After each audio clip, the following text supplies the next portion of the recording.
Hello दोस्तों, मैं Rajesh Mishra, faculty of physics, S point Durgakund, Varanasi.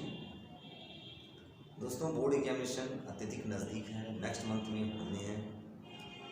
ऐसे में मैं क्लास 12th के बच्चों के लिए लेसन वाइज इम्पॉर्टेंट टॉपिक बताने जा रहा हूँ, जो कि आपके लिए बहुत फायदेमंद होगा।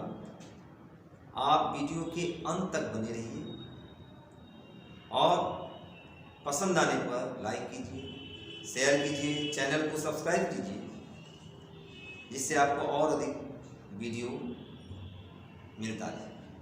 दोस्तों, फिजिक्स का पहला लेसन, जो पहला पार्ट है, इलेक्ट्रोस्टैटिक्स है। उसके अंदर ही कंटेंट्स हैं। दो पार्ट में हम उसको पढ़ते हैं, जो कि आपके एनसीईआरटी में दो लेसन है, इलेक्ट्रिक चार्ज एंड फील्ड और इलेक्ट्रोस्टैटिक पोटेंशियल एंड कैपेसिटेंस। अब इलेक्ट्रिक चार्ज एंड फील्ड के अंदर जो इंपॉर्टेंट कंटेंट्स हैं उसको हमने यहाँ लिख रखा है, जो आपके सामने है। अब इसमें आज हम लोग तीन कवर करेंगे: electric charge, coulomb's law, electric dipole. और नेक्स्ट वीडियो में हम लोग electric field due to electric dipole की बात करेंगे। देखिए, सर्वप्रथम इलेक्ट्रिक चार्ज। आप बोर्ड एग्जामिनेशन में देखते होंगे, पूछता है कि गिव आइदर टू प्रॉपर्टी या three property of electric charge. तो देखिए, इलेक्ट्रिक चार्ज क्या है। सबसे पहले हम लोग ये समझें कि इलेक्ट्रिक चार्ज एक स्केलर क्वांटिटी है। चार्ज को हम लोग देखते हैं। इलेक्ट्रिक चार्ज के तीन प्रॉपर्टी है। देखिए, बोर्ड एग्जामिनेशन नजदीक है, इसलिए सर्वप्रथम इंपॉर्टेंट चीज की बात करेंगे, हम लोग फालतू बातों पे नहीं जाएंगे। इलेक्ट्रिक चार्ज की प्रॉपर्टी पूछे जाते हैं। इलेक्ट्रिक चार्ज की तीन प्रॉपर्टी है। सबसे पहले इलेक्ट्रिक चार्ज जो होता है एडिटिव नेचर होता है, माइक्रोस्कोपिक नेचर है। इलेक्ट्रिक चार्ज का नेचर जो है मैक्रोस्कोपिक है, एडिटिव नेचर होता है। इसको हम सब्ट्रैक्ट भी कर सकते हैं, ऐड भी कर सकते हैं स्केलर फॉर्म में। दूसरा होता है quantization of electric charge. Electric charge quantize है, यानी जब भी एक सब्सटेंस से दूसरे में जाता है तो चार्ज जो है integral multiple of electronic charge होता है। यानी जब भी ट्रांसफर होगा, E होगा, 2E होगा, 3E होगा, यानी इसको हम कह सकते हैं क्वांटाइजेशन ऑफ इलेक्ट्रिक चार्ज। तो दूसरा इसका प्रॉपर्टी है। फर्स्ट प्रॉपर्टी हुआ additive nature of electric charge, दूसरा हो गया क्वांटाइजेशन ऑफ इलेक्ट्रिक चार्ज, यानी electric charge is always transferred from one substance to another substance integral multiple of E। यानी एक सब्सटेंस से दूसरे में जो इलेक्ट्रिक चार्ज जाएगा वो E जाएगा, 2E जाएगा, 3 जाएगा। यानी we can say Q is equal to plus minus N into E। Where N क्या चीज है? Where N is equal to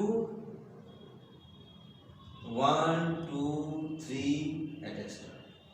यानी जब भी चार्ज का ट्रांसफर होगा, E के इक्वल होगा, 2E होगा, 3E होगा, 4E होगा, E/2 नहीं होगा, E/3 नहीं होगा, 2/3 नहीं होगा।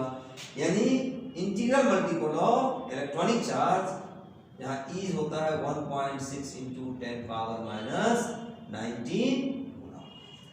इसी को हम लोग बोलते हैं इलेक्ट्रिक चार्ज का nature, quantization of electric charge. तो पहला प्रॉपर्टी क्या है इलेक्ट्रिक चार्ज का?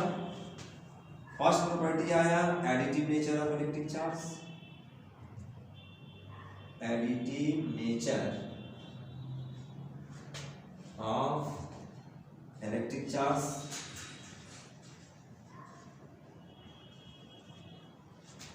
सेकेंड में आ जाएगा quantization of electric charge.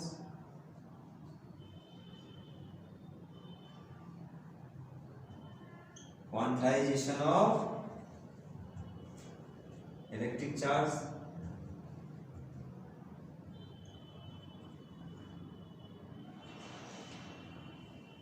Third इसका नेचर होता है कंजर्वेशन ऑफ इलेक्ट्रिक चार्ज।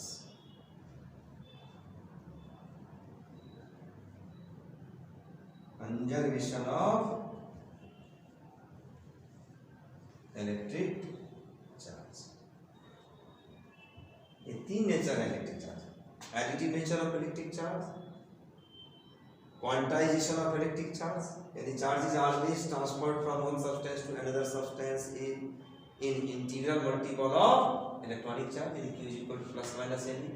और थर्ड होता है कंजर्वेशन ऑफ इलेक्ट्रिक चार्ज यानी electric charge is always conserved if it is transferred from one substance to another substance the total amount of charge before transferring is equal to total amount of charge after transfer. This is called conservation of electric charge. ये तीन nature है electric charge का, इसको आप तैयार कीजिए। कभी कभी बोर्ड में नेचर ऑफ इलेक्ट्रिक चार्ज पूछा जाता है। दूसरे नंबर पर हमारा क्या था,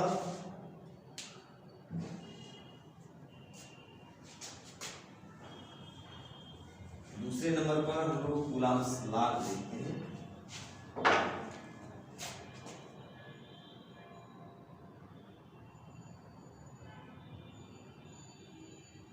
Coulomb's law, Coulomb's law board में इस ढंग से आते हैं। What is Coulomb's law? Gives its vector form. तो आप देखिए कूलम्ब्स लॉ क्या है। कूलम्ब्स ने क्या कहा है, इलेक्ट्रोस्टैटिक फोर्स ऑफ अट्रैक्शन और repulsion, electrostatic force of attraction और repulsion acting between two point charges. Charge is always present on a point. Electrostatic force of attraction or repulsion acting between 2 point charges is directly proportional to the product of the charges, यानी Q1 into Q2, and inversely proportional to the square of the distance between them, यानी Q1 और Q2 के बीच जो distance है इसके inverse law का पालन करता है इलेक्ट्रिक फोर्स। अब अगर हम दोनों को मिला दें, F proportional Q1 into Q2 upon R square, F is equal to small k Q1 into Q2 upon R square। अब इस स्मॉल k का वैल्यू होता है 1/4 pi epsilon naught capital K, यानी where small k is a proportionality constant of value, PC means proportionality constant of value 1/4 pi epsilon naught capital K बोलिए या epsilon r। F is equal to कितना हो जाएगा 1/4 pi epsilon naught epsilon r Q1 into Q2 upon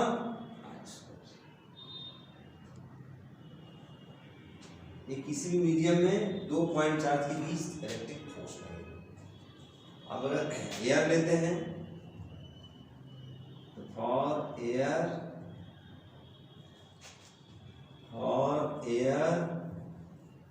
और vacuum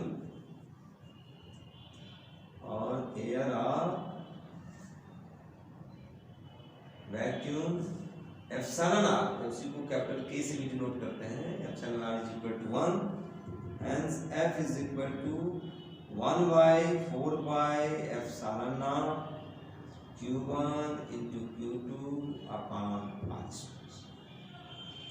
1/4 pi epsilon naught का value 9 into 10 power 9 है, यानी 9 into 10 power 9 Q1 into Q2 upon. देखिए बोर्ड में पूछा जाता है व्हाट इज कूलम्ब्स लॉ, तो आपको केवल कूलम्ब्स लॉ लिखना है। इलेक्ट्रोस्टैटिक फोर्स ऑफ अट्रैक्शन और repulsion acting between 2 point charges A and B के बीच लग रहा है। ए पर Q1 है, बी पर Q2 है। इलेक्ट्रोस्टैटिक फोर्स ऑफ अट्रैक्शन और रिपल्सन, अगर दोनों सेम चार्ज हैं तो रिपल्सन का होगा, दोनों पॉजिटिव है या नेगेटिव है, एक पॉजिटिव है दूसरा नेगेटिव है, तो अट्रैक्शन का होगा। इलेक्ट्रोस्टैटिक फोर्स ऑफ अट्रैक्शन और repulsion acting between 2 point charges is directly proportional to the product of the charges and inversely proportional to the square of the distance between them. और उसके बाद आपको ये लिख करके where small K the proportionality constant, बस आपको इतना ही लिखना है। लेकिन ये आपको मालूम होना चाहिए न्यूमेरिकल में ये काम देगा। एप्सिलॉन आर है, इसका वैल्यू एयर या वैक्यूम के लिए 1 होता है, वाटर के लिए 1 होता है, मेटल के लिए फाइनाइट होता है। हमको उतना इसमें नहीं देखना है, बोर्ड में इतना ही लिखना है। अब आता है कूलम्ब्स लॉ का वेक्टर फॉर्म, उसको आप देखिए।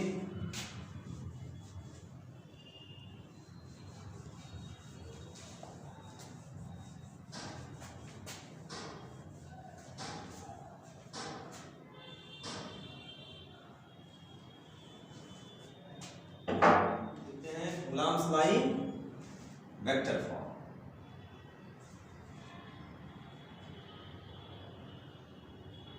Coulomb's law in vector form. देखिए बोर्ड में पूछे जाते हैं what is Coulomb's law, gives its vector form.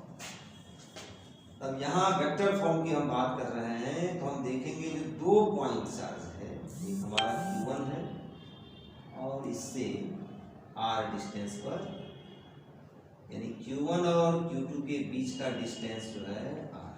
देखिए electrostatic force central conservative force होता है, यानी Q1 के सेंटर को Q2 का सेंटर या तो रिपेल करेगा या अट्रैक्ट करेगा। अगर सेम चार्जेस होंगे तो रिपेल करेगा, दोनों पॉजिटिव पॉजिटिव है, दोनों नेगेटिव नेगेटिव। एक पॉजिटिव है दूसरा नेगेटिव है तो अट्रैक्ट करेगा।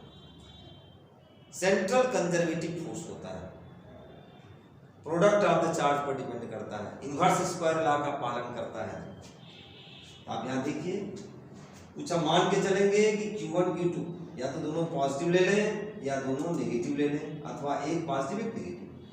अगर एक पॉजिटिव है और दूसरा नेगेटिव है तो Q1 का सेंटर Q2 के सेंटर को अट्रैक्ट करेगा, खींचेगा। लेकिन अगर दोनों सेम नेचर है, यानी Q1 सेम नेचर का मतलब या तो दोनों पॉजिटिव है या दोनों नेगेटिव, तो उस स्थिति में Q1 इंटू Q2 का जो प्रोडक्ट होगा वो लेस देन 0 आएगा, जो हम ऊपर लिख देंगे। ये फिगर के ऊपर हम लिखेंगे। सेम नेचर यहाँ मान के हम फिगर बना रहे हैं, आप अपोजिट नेचर मान के बनाओगे तो Q1 into Q2 is greater than, same nature है यानी Q1 भी पॉजिटिव है Q2 भी पॉजिटिव है, तो Q1 इंटू Q2 का प्रोडक्ट पॉजिटिव आएगा, ग्रेटर देन 0 होगा। अगर अपोजिट नेचर है Q1 पॉजिटिव है Q2 नेगेटिव है तो Q1 और Q2 का प्रोडक्ट लेस देन 0 आएगा। तो कोई एक हम मान के चलेंगे। अगर Q1 into Q2 less than 0 ले रहे हैं तो देखिए हमारा फिगर ये होगा, F(1) ड्यू टू Q2 के सेंटर को Q1 का सेंटर खींचेगा तो F(2) ड्यू टू 1, ये चीज हो। कोई लड़का ये ना बना के फिगर, अगर ये चाह रहा है इनके बीच का डिस्टेंस वही R है, Q1 और Q2 के बीच का डिस्टेंस R है। यहाँ ये तय है कि मॉड वेक्टर R12 यानी 1 से 2 का डिस्टेंस, यानी चार्ज Q1 से Q2 का डिस्टेंस, A पे चार्ज Q1 है B पे चार्ज Q2 है, यानी mod vector AB that is mod vector BA यानी R21 that is equal to R। आप ये फिगर भी बना सकते हो, आप जो है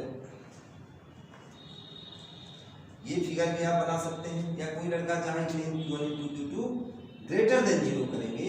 देखिए कोई एक आप बनाएंगे, आप लिखेंगे Q1 into Q2 greater than 0। Greater than 0 का मतलब या तो दोनों पॉइंट चार्ज पॉजिटिव है Q1 और Q2, दोनों पॉइंट चार्ज क्या है पॉजिटिव। अगर पॉजिटिव है तो देखिए हमारा फिगर क्या होगा, Q1 के सेंटर को Q2 का सेंटर रिपेल करेगा, यानी F(1) ड्यू टू 2 ये होगा, और F(2) ड्यू टू 1 ये रिपेल वाला है। दोनों सेम नेचर है, यानी दोनों पॉजिटिव है या दोनों नेगेटिव है। ये दोनों पॉइंट चार्ज एक A पर है दूसरा B पर है, उनके बीच का ये डिस्टेंस हो गया, दोनों के सेंटर के बीच का डिस्टेंस। मैं बार बार बता रहा हूं कि electrostatic force central conservative force है, हम सेंटर से सेंटर का डिस्टेंस लेंगे। Q1 के सेंटर को Q2 का सेंटर रिपेल करेगा, Q2 के सेंटर को Q1 का सेंटर रिपेल करेगा। यहाँ आप नीचे बोर्ड में ये भी लिख देंगे mod vector R12 that is mod vector R21 that is equal to R। ये हमने लेट कर दिया है। अब देखिए आप सबसे पहले लिखेंगे कोई एक फिगर के आधार पे, जैसे मान लीजिए इसके आधार पे आप लिख रहे हैं, आप जो चाहेंगे उस हिसाब से लिखेंगे, आप जो भी बना है। अगर आपने ये दिया है फिगर, यानी आप यहाँ लिखेंगे electrostatic force, electrostatic force acting on, यानी ऑन Q1 कर दीजिए, electrostatic force on Q1 short में सब लिखा जाता है ड्यू टू Q2, यानी Q1 पर, यानी F(1) ड्यू टू 2। अब यहाँ सीधे स्मॉल के लिखिए, ज़्यादा डिटेल में नहीं जाना है। क्या आ जाएगा? Q1 into Q2 upon R²। Direction क्या है? 1 पर जो फोर्स लग रहा है, अगर इस फिगर को देख रहे हैं तो 1 पर फोर्स लग रहा है 2 के कारण, उसका डायरेक्शन किधर है? A टू B, यानी इसको यूनिट वेक्टर में क्या लिखेंगे? R12 कैप, R12 कैप, यानी AB कैप। तो ये आप डायरेक्शन यहाँ R12 कैप। अगर ये वाला फिगर को मान के चल रहे हैं तो F12 वैल्यू यही होंगे Q1 Q2 upon R²। Unit vector जो आप 11th में पढ़े हैं वो डायरेक्शन के लिए होता है। अब यहाँ देखिए 1 2 का डायरेक्शन किधर है? 2 से 1 की ओर, तो यहाँ आप R12 कैपिटल लिख करके R21 कैपिटल लिखिए। अंतर इतना ही होगा, कोई एक से ही हम यहाँ बता रहे हैं आपको कि Q1 into Q2 upon R²। इसको थोड़ा आगे बढ़ा देंगे। यूनिट वेक्टर आप जानते हैं कि वेक्टर R12 में मॉड वेक्टर R12 से हम डिवाइड करें, हमारा यूनिट वेक्टर हो जाएगा। अब इस R को भी R12 मॉड लिखेंगे, यानी Q1 into Q2 upon R12 mod का स्क्वायर और R12 vector upon R12 mod. हमारा कितना आ गया? F12 हम लोगों का हो गया स्मॉल के Q1 into Q2 upon R12 mod का Q और R12 वेक्टर, यहाँ भी वेक्टर है। ये हमारा प्योर वेक्टर फॉर्म हो गया। अब यहाँ सिमिलरली करके, ज़्यादा नहीं इसमें डिटेल करना है, सिमिलरली करके यानी F21 electrostatic force on Q2, जैसे Q1 ड्यू टू Q2 है, उसी तरह सिमिलरली आप कर देंगे electrostatic force on Q2 due to Q। बहुत शॉर्ट में उसको आपको लिख देना है F(2) ड्यू टू 1। सिमिलरली कर दिया गया है, एक स्टेप बचेगा Q1 into Q2 upon R²। Direction क्या है? ये वाला फिगर ले रहे हैं तो 2 पर लगने वाला R21। अगर ये लेंगे तो R12। यहाँ क्या लिखाएगा? अगर इस फिगर को लेते हैं तो R21 क्या। अब दूसरे स्टेप पे यूनिट वेक्टर फॉर्म में हो गया, प्योर वेक्टर फॉर्म ले जाइए F21 दैट इज स्मॉल के Q1 इंटू Q2 अपॉन, इसी तरह इसको लिख देंगे R21 मॉड का Q R21। ये हमारा कूलम्ब्स वेक्टर फॉर्म हो गया। ध्यान इतना देना है कि अगर सेकंड फिगर की हम बात करेंगे तो F12 यहाँ होगा, तो डायरेक्शन उसका R12 है जो फर्स्ट फिगर में है। सेकंड की बात करेंगे तो R21 हो जाएगा।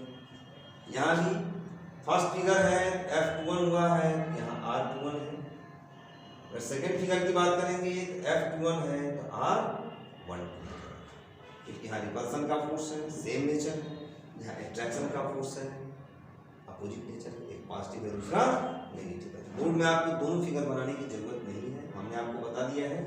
आप कोई एक फिगर बना करके उस आधार पे करेंगे। अगर हमने पहला लिया है F12 R12, याद रखिएगा। अगर अट्रैक्शन का होगा तो यहाँ भी 1 2, यहाँ भी 1। रिपल्सन का होगा तो यहाँ 1 2 है, यहाँ 2 1 होगा, यहाँ 2 1 है, यहाँ 1। इस तरह कूलम्ब्स लॉ वेक्टर फॉर्म हो गया। इसमें ज़्यादा कुछ आपको लिखना नहीं है। बोर्ड में क्वेश्चन आते हैं what is Coulomb's law, gives its vector form. आप कूलम्ब्स लॉ लिख दोगे, फार्मूला लिख दोगे, उसके बाद कूलम्ब्स लॉ वेक्टर फॉर्म करके फिगर बना करके कोई एक फिगर लेके आप इसको एक्सप्लेन कर देंगे।